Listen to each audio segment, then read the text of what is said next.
China is stepping up the game of campaign for its citizens to date, to marry, but ultimately to give birth. China is on the rush to increase its manpower, its population. Now, China has been following for the past 36 years a one-child policy. It was a population planning initiative in China, which was implemented between 1979 up until 2015. Although that one-child policy have been lifted, it seems that the citizens of China are comfortable with it and they are not giving birth. So let's see what came out from the Chinese government about this campaign. So China, this is on the Financial Times, it came out. China steps up campaign for single people to date, marry, and give birth. China has stepped up. This is a nationwide campaign to convince single people to date, marry, and have children as Beijing grapples with an increasingly severe demographic crisis. Now, local governments are calling married women to ask about their plans to have children and are handing out even cash to parents to encourage them to have more than one child.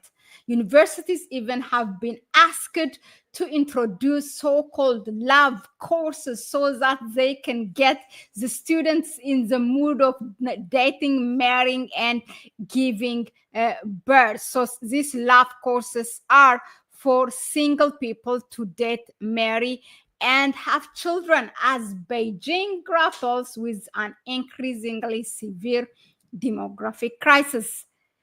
Okay, so this is what China is into now. There are also regular articles being published in a state media about the benefits of having children. China's population the truth is shrinking, with the number of days outstripping births, piling pressure on local governments to address an increasingly bleak demographic outlook. Quote, China's population faces three major trends. Number one, it's aging. Number two, it's low births. Number three, low marriage rates, said prominent economist Ren Zeping in an interview with domestic press. There are fewer children and more elderly people.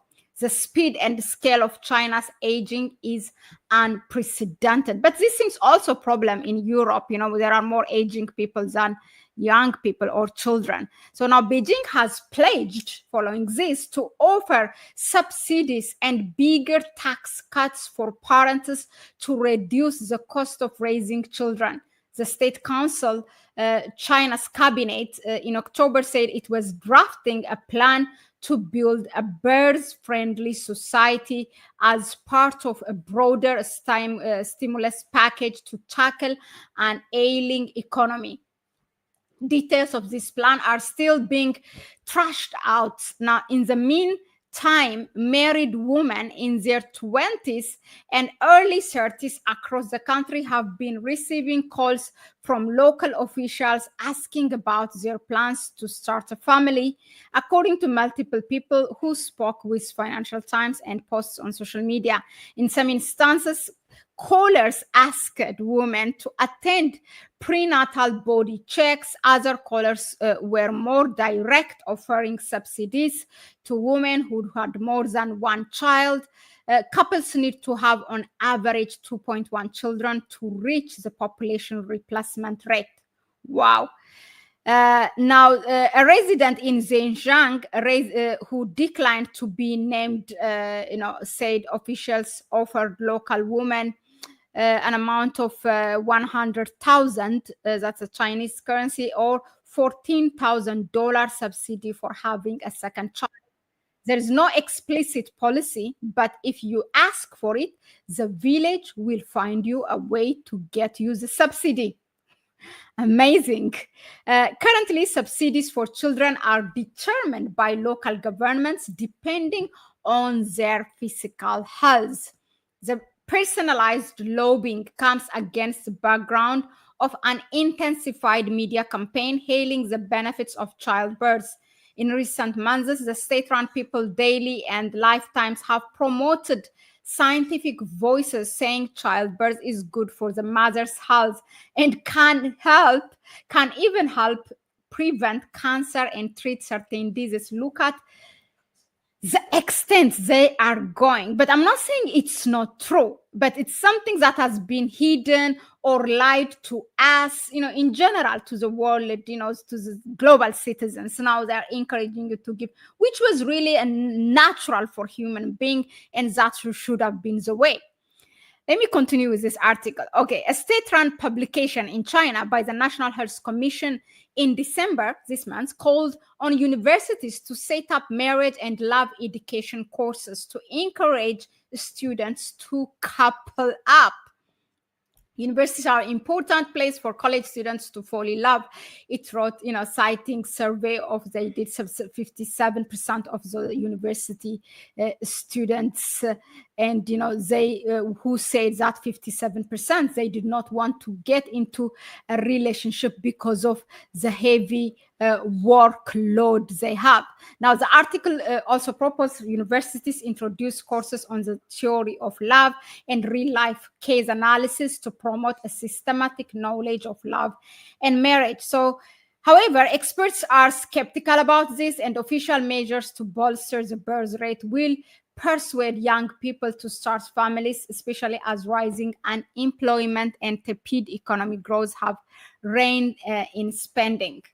Now Beijing successfully stopped couples from having multi-child family. It was harder to use administrative powers to achieve the opposite results. He said, such old wine in a new bottle will not be effective, as the rational underlying late marriage and low fertility are entirely different. So basically, they're telling us, just like Beijing was successful in that one-child policy, now they cannot be enforcing this, and think for the government to be successful by encouraging people to have births, to give birth. That's what they're saying. So now, a feminist writer in China said people could see through the propaganda. If the government wants to bolster the birth rate, it should create a more friendly environment for parents, especially single mothers. Okay. So now, while Beijing is encouraging births, there are no signs that it has limited access to birth control or abortions, although there may be specific instances of doctors refusing to carry out procedures. This often reflected concern about legal action from family members, said a gynecologist in Beijing. So now, still, the government have a hard time convincing young women and men today who belong to the most educated generation in Chinese history to have children. So as simple as that, they're saying. For young women, this is quote, for young women especially, they not only face high living costs, but also severe career penalties when they leave their work position to have children. So they're saying, so what I'm seeing through this article is that, and all the interviews that this media made, they're not necessarily against the idea of giving birth.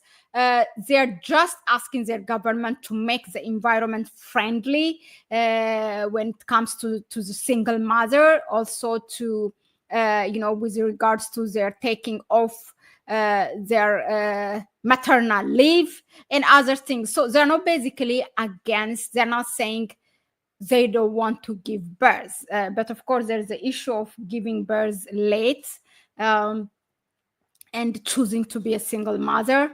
And I don't think, from what we saw, the campaign, it's a campaign of to couple up and to get married and then to have children. So those phrases are for purpose. So I think they don't want that family principle to be eroded. It looks like the Chinese government, which is a good thing, I think, in this world where, you know, if you are like civilized and educated, you don't need to have a family to have children. I mean, it's not a must. I mean, in case of, you know, when you are unable to do so, you can have children. I am not also saying if you are not married, don't have children. This is my view, of course. But this is what I get from the sense of the article, that the Chinese government is encouraging for couples, you know, to date, to love, get married, and have children. It's not saying it, oh, go have children, because that could have been also the case, right? So let us know in the comment section, what do you think of the approach from the Chinese government and the response from the Chinese people? Do you think this will work, just like the one-child policy, now to have a 2.1 or a two-child minimum on average policy to replace that declining population of China?